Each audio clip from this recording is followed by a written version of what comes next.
Subscribe button को दबा दें और घंटे की आकार के बेल घंटी को भी दबा दें ताकि हमारे नए वीडियो आपको लगातार मिलते रहें।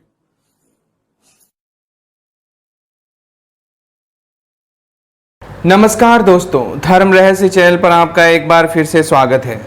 आज दर्शकों के प्रश्नों और उत्तरों की श्रृंखला लेकर हाजिर हुआ हूं। एक बार फिर से आप लोगों के जो भी महत्वपूर्ण प्रश्न हैं उनको चयन किया गया है और उनके उत्तर देने का प्रयास किया जाएगा यहाँ पे। तो जो भी आप लोगों ने प्रश्न पूछे हैं उनको लेते हैं और शुरू करते हैं आज का वीडियो। सबसे पहले एक अपनी बात कहना चाह रहे हैं कि एक व्यक्ति हैं जिन्होंने अपने घर में अखंड ज्योति वगैरह जलाई होगी, लेकिन उसकी वजह से उनको जो समस्या सामने आई है उसके बारे में पूछना चाहते हैं। तो चलिए जानते हैं क्या पूछा उन्होंने। गुरुजी, मैंने मेरे यहाँ पर अखंड ज्योति जलाई हुई है और आज सुबह ज्योत अपने आप बुझ गई मेरी आंखों के ठीक सामने और लगभग थोड़ी ही देर बाद यानी 2 सेकंड बाद अपने आप ही वापस जल गई। मैं इसे क्या समझूं गुरुजी? और आप शायद विश्वास नहीं करेंगे गुरुजी, लेकिन मैंने आज बहुत डरावना सपना देखा जिसमें मुझे एक लड़की की लाश दिखी जो कि मरने के बाद भी चिल्ला रही थी और ये भी देखा कि मेरी जोत बुझ गई। मैं ये देखकर काफ़ी डर गया हूँ गुरुजी, और सुबह जब उठा तो मुझे जोत की चिंता हुई और मैंने उठ के सबसे पहले जोत को देखा, तब वो जल रही थी। तो मुझे थोड़ी शांति मिली और मैं दीपक में देखने लगा कि कहीं तेल कम तो नहीं है। तभी जोत बुझ गई और पूरी तरह से यह देखकर मैं बहुत डर गया, क्योंकि यही मेरे सपने में देखा था कि मेरी जोत जो है वो बुझ गई है, लेकिन 2 से 3 सेकंड में जोत अपने आप वापस फिर से जल गई। ये सब देखा और मैं देखता ही रह गया। गुरुजी, मुझे समझ में नहीं आ रहा है कि ये सब क्या हो रहा है। अगर आप कुछ मेरी मदद कर सकते हैं तो प्लीज़ बताइए। तो ये देखिए, इनका ये अनुभव रहा है कि इन्होंने जो अखंड ज्योति जलाई थी, अखंड ज्योति जो होती है वो प्रतीक होती है उस देवता की जिसके संदर्भ में वो जलाई जाती है। माँ की हो सकती है, भगवान शिव के लिए भी जलाते हैं लोग, विष्णु भगवान के लिए जलाते हैं, या किसी भी देवी देवता के लिए जोत जलाई जाती है। जोत जलाना प्रतीक माना जाता है प्रकाश का। प्रकाश यानी कि उस दैवी शक्ति को ऊर्जा के रूप में देखना और ये मानना कि आप यहाँ पर साक्षात रूप में इस ज्योति के रूप में विद्यमान है। मैं ऐसा मानता हूँ, इसीलिए जो है किसी भी मूर्ति के आगे ज्योत को स्पेशली जरूर रखा जाता है, क्योंकि ये माना जाता है कि वो ज्योति, ये जो ऊर्जा है, वो प्रकाश है जो परमात्मा का, उस रूप में, उस देवता के रूप में यहाँ पर उपस्थित है। इसलिए ज्योति को जलाया जाता है और वहाँ पे रखा जाता है। तो जैसे आपने कहा कि अगर ज्योति बुझ जाती है तो ये अशुभता का प्रतीक माना जाता है, यानी कि कहीं ना कहीं देवता वहाँ पर उपस्थित होकर के भी उपस्थित नहीं हो पा रहा है, या फिर वो ऐसा कोई संकेत देना चाहता है कि वो बताना चाहता है कि आपकी साधना को स्वीकार नहीं किया गया है। लेकिन आपकी कहानी दूसरी है, ऐसा नहीं है। आपने बताया कि आपको रात को एक सपना आया जिसमें आपको ऐसा लगा कि कोई औरत की लाश है जो दिखाई दी है और वो मरने के बाद भी चिल्ला रही है, यानी कि कोई ऐसी आत्मा बहुत ही ज़्यादा दुखी है और परेशान है और वो क्रोधित भी है। इस वजह से वो आकर के यही सोच रही है कि आपके घर में ये साधना पूजा वगैरह क्यों हो रहा है। अगर ये हो रहा है तो इसे नहीं होने देना है।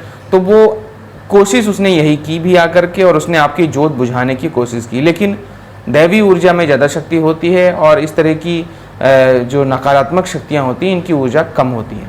इसलिए वो जो आपने सपने में जो जोत बुझती देखी थी, बिल्कुल वैसे ही आपके यहाँ सामने घटित हुआ कि आपके सामने जोत बुझ गई, लेकिन चूंकि दैवी ऊर्जा ज़्यादा ताकतवर होती है और आपकी साधना कहीं ना कहीं आप या आपके परिवार की पूजा, आपकी भक्ति ज़्यादा ताकतवर है उसकी नकारात्मक शक्ति से, इसलिए वो एकदम से फिर से जल उठी। तो ये एक प्रकार से ये खतरा और संकट के बारे में बता रहे हैं, साथ ही साथ ये भी पता लग रहा है कि आप बच भी जाएंगे उससे। तो एक खतरा या संकट जो है, कोई बुरी शक्ति आपकी बुरा करने चाहती है, इसलिए वो ऐसा करने की कोशिश कर रही थी कि आपकी जोत बुझा दे, या दैवी कृपा जो है, जो हो प्राप्त हो रही है आपको, उसका माध्यम जो है, बनी हुई ज्योति है, उसको बुझा कर बता दे कि मैं उससे ज़्यादा शक्तिशाली हूँ और मैं तुम्हारा काम बिगाड़ ही दूंगी, मैं तुम्हारे साथ गलत अवश्य कर दूंगी, तुम्हारा नाश कर दूंगी। जो भी इस तरह की जो नकारात्मक शक्तियाँ होती हैं वो गलत ही सोचती हैं, गलत ही स्वभाव उनका होता है।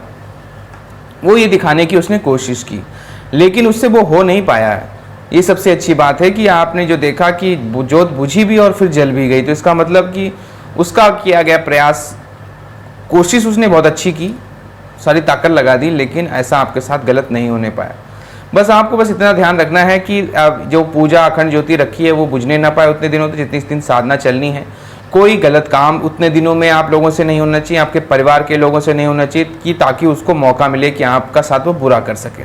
कोई गलत काम नहीं होना चाहिए।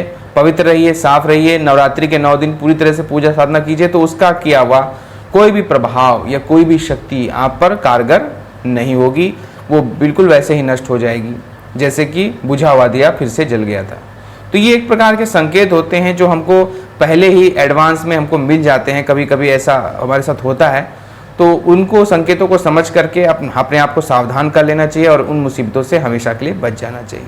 इसलिए घबराइए नहीं, बल्कि सिर्फ सावधानी बरतिए, सात्विक रहिए और जीवन में कोई पाप ना होने पाए इस दौरान, ताकि आपके साथ कोई समस्या खड़ी ना हो। अब अगला प्रश्न लेते हैं। ये पूछने वाले इन्होंने कहा है कि गुरु मंत्र की पात्रता कैसे बढ़ाएं, गुरु मंत्र के अच्छे लाभ कैसे मिलेंगे, सात्विक साधना की क्या नियम है, ऊर्जा बड़े स्तर पर कैसे प्राप्त हो, गुरु मंत्र का पूरा लाभ मिले। आपका शिष्य पुरुषोत्तम सिंगनारे। तो हम यहाँ सबसे पहले जाते हैं कि गुरु पात्रता के मतलब होता है कि जैसे कोई किसी की साधना करता है या कुछ मंत्र की साधना करता है तो उस मंत्र को धारण करता है। उस मंत्र को धारण करने के कारण उसके अंदर भी वही स्वभाव, वही गुण स्पष्ट होने लगते हैं जो उस मंत्र के हैं। इसलिए हमको उस मंत्र की तरह, उस देवता की तरह, उस इष्ट की तरह बनने का प्रयास करना चाहिए, तभी गुरु पात्रता और भी अच्छी तरह से हमको प्राप्त होती है, सिद्धि के निकट आ जाते हैं। अगर आप में और आपके इष्ट में भेद नहीं रह जाएगा तो आपके पास सारी वो सिद्धियां होंगी जो आपके इष्ट के पास हैं। यानी कि आप जिनकी पूजा कर रहे हैं, जिनकी उपासना कर रहे हैं, उनके पास जो भी शक्तियां और सिद्धियां हैं वो सब आपको मिल जाएंगी अगर आप में और उनमें भेद नहीं रहे। अब ये भेद कैसे मिटाया जाता है? भेद मिटाने के लिए आपकी आत्मा को उनकी आत्मा में मिलना पड़ता है। और ये कैसे मिलते हैं? ये मिलते हैं आपकी साधना के द्वारा। सबसे पहले तो साधना से मिलता है, दूसरा आपके आचरण से। आपका आचरण देवताओं के जैसा होना चाहिए या उनके जैसा हो जाना चाहिए। जैसे कि अब आप माँ दुर्गा की अगर उपासना कर रहे हैं तो माँ दुर्गा जैसा ही आपका आचरण होना चाहिए। उतनी ही पवित्रता आपके मन में आ जानी चाहिए, उतनी ही आपके कर्मों में पवित्रता आनी चाहिए और उतनी ही ज़्यादा आप में ममता भर जानी चाहिए प्रत्येक जीव के प्रति, प्रत्येक इंसान के प्रति। तो तब आप उनके जैसा अपने आप को समझने लगेंगे और धारण करेंगे उनको, तो निश्चित रूप से वो आपको धारण कर लेंगे, यानी कि शक्तियाँ आपको मिल जाएंगे स्वतः ही। तो इसलिए सात्विक साधना करने का मतलब ये होता है कि पूरी तरह से मन से, वचन से, कर्म से पूर्ण तरह शुद्ध जीवन व्यतीत करना, जितना अधिक शुद्धता हो सके। और 5 नियम तो बताए गए कि सत्य, अहिंसा, अस्तेय, अपरिग्रह और ब्रह्मचर्य, यानी कि सच्चाई पर पूरी तरह से चलना, किसी भी प्रकार की हिंसा ना करना, चाहे वो मानसिक हिंसा हो, चाहे शारीरिक हिंसा हो, चाहे वो किसी प्रकार की और तरह की हिंसा हो। अस्तेय यानी कभी किसी का कोई दूसरे की चीज़ मत चुराना, बल्कि आप प्राप्त करें, अपनी मेहनत से प्राप्त करें किसी चीज़ की, किसी को चुराइए मत किसी की चीज़, चाहे उसको धोखा देके या किसी प्रकार से किसी की वस्तु प्राप्त करने की चेष्टा नहीं।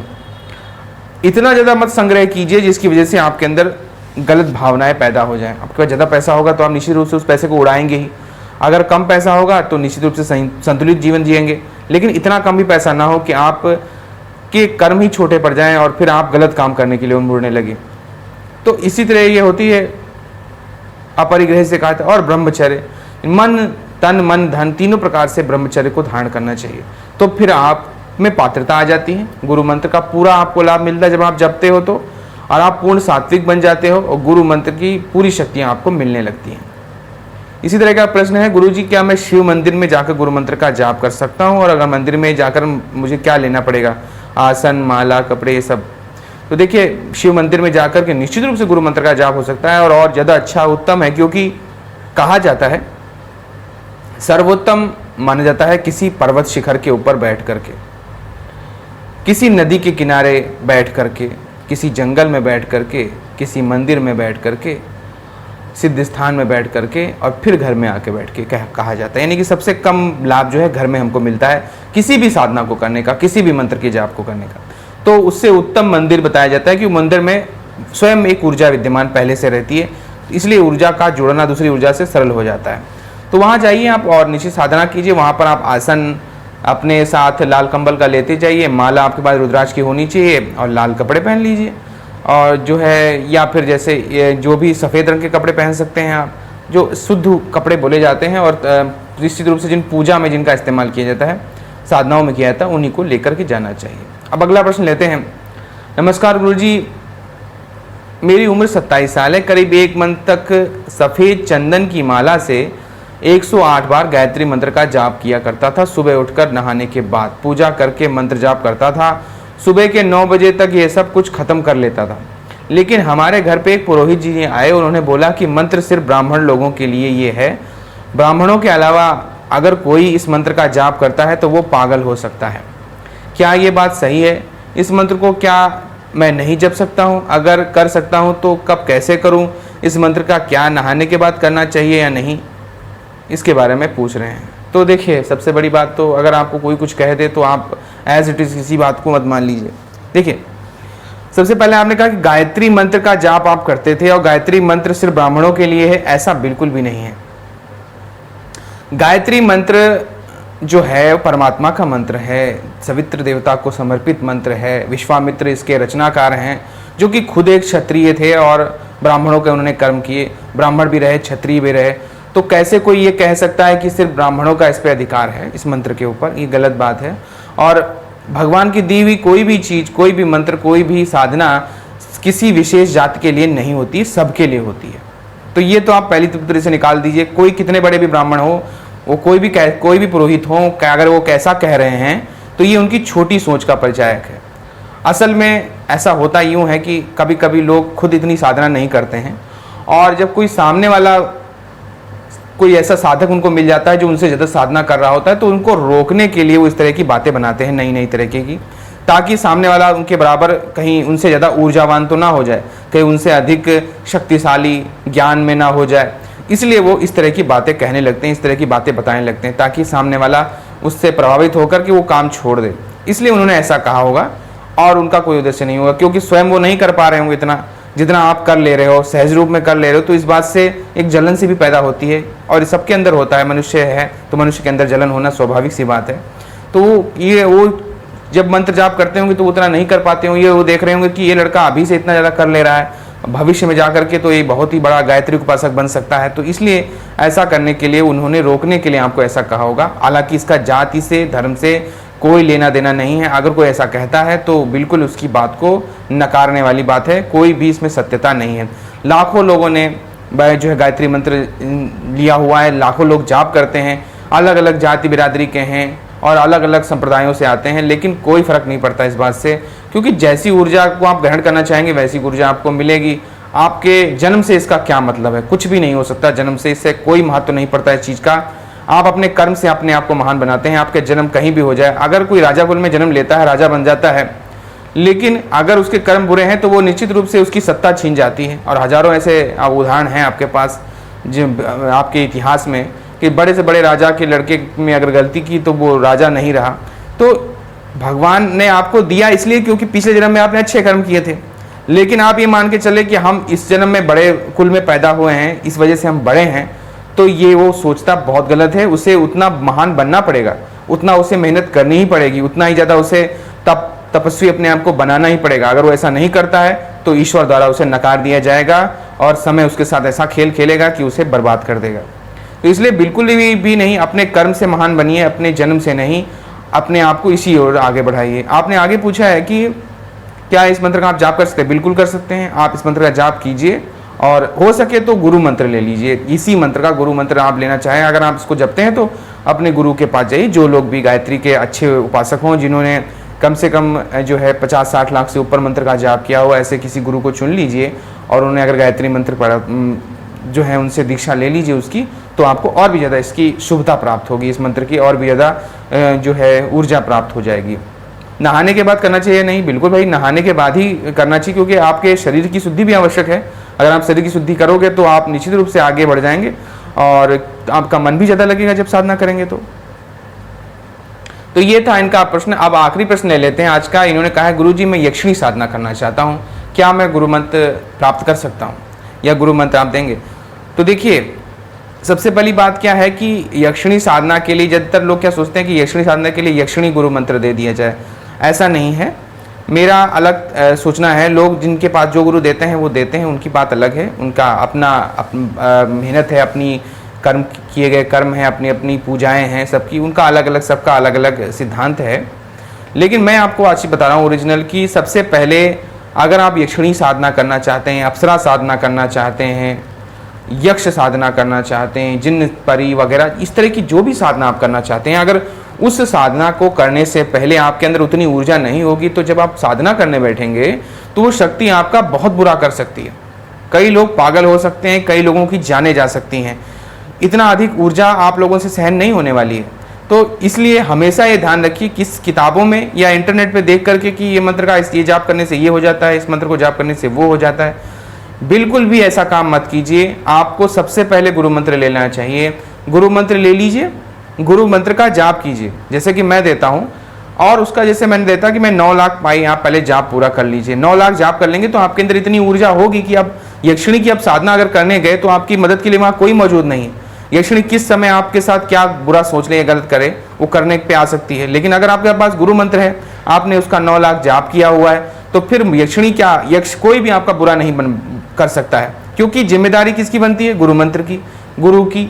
और वह अदृश्य करोड़ों आत्माएं, करोड़ों शक्तियां जो हैं वो सब आपकी रक्षा के लिए तैयार रहती हैं। अगर आप उनको पुकार लेंगे एक बार तो कोई यक्षिणी आपका कोई बुरा नहीं कर पाएगी, कोई बुरी से बुरी भयानक शक्ति भी आपका कुछ भी बुरा नहीं कर पाएगी। भयभीत होकर के शक्तियां खड़ी हो जाती हैं गुरु मंत्र के आगे। इसीलिए गुरु मंत्र को पहले कहा जाता है पहले ले लीजिए। इसीलिए मैं कहता हूं पहले गुरु मंत्र ले लीजिए, ताकि ये जिम्मेदारी तो मेरी खत्म हो जाए कि कम से कम मेरा कोई शिष्य किसी वजह से समस्या में ना घिर जाए। तो आप बिल्कुल सबसे पहले क्या करेंगे, कोई भी साधना करने से पहले आप गुरु मंत्र लीजिए, गुरु मंत्र का 9 लाख का अनुष्ठान पूरा कर लीजिए, और उसके बाद बेफिक्र होकर के आप साधना कर सकते हैं।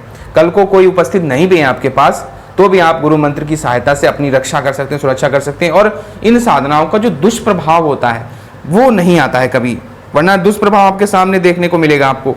कोई भी साधना आप यूं ही करने लगिए, आप हो सकता है उसको सिद्ध भी कर लें, लेकिन वो ऐसा आपका बेड़ा गर्क कर सकती है सिद्धि जब चाहेगी तब, क्योंकि उसके नियंत्रण में आप होते हैं। आपके अंदर इतनी ऊर्जा नहीं है कि आप उसकी ऊर्जा को झेल सके। अगर वो आपको अपना गुलाम बना ले और ज़्यादातर ऐसा होता भी है, कई ऐसे साधक हैं जो इन्होंने कर्ण पिशाचनी वगैरह की या बड़े बड़े जिन्नों को कर लिया और उसके बाद वो परेशान होकर के पागल हुए से घूमते हैं। तो वो ऐसा उनके साथ इसीलिए होता है क्योंकि उन्होंने पहले से गुरु मंत्र नहीं ले रखा होता है। गुरु मंत्र ले लेना बहुत जरूरी है और बड़ा ही शक्तिशाली गुरु मंत्र होना चाहिए। ऐसा नहीं, मैं अपनी ही बात नहीं कर रहा हूँ, अगर आप किसी और गुरु से भी साधना ले रहे हैं, साधना कर रहे हैं, तो उनसे गुरु मंत्र ले लीजिए, और वो गुरु मंत्र बड़ा होना चाहिए, महामंत्र होना चाहिए। अगर महामंत्र नहीं हुआ तो भला उन शक्तियों को आप कैसे रोक पाएंगे? वो पता नहीं किस रूप में कौन सी आपकी कमजोरी को पकड़ लें और उसी कमजोरी पर हमला करके आपका जो है बुरा हाल कर दें, बुरा हश्र कर दें। और ऐसा हजारों लोगों के साथ हो चुका है। इसीलिए इस क्षेत्र में लोग बहुत डरते हैं और यहाँ तक कि मौतें हो जाती हैं, आप पागल हो सकते हैं, ये सारी चीज़ें घटित होती हैं अगर आप गुरु मंत्र लेके नहीं। इसलिए सबसे पहला काम करिए, गुरु मंत्र लीजिए।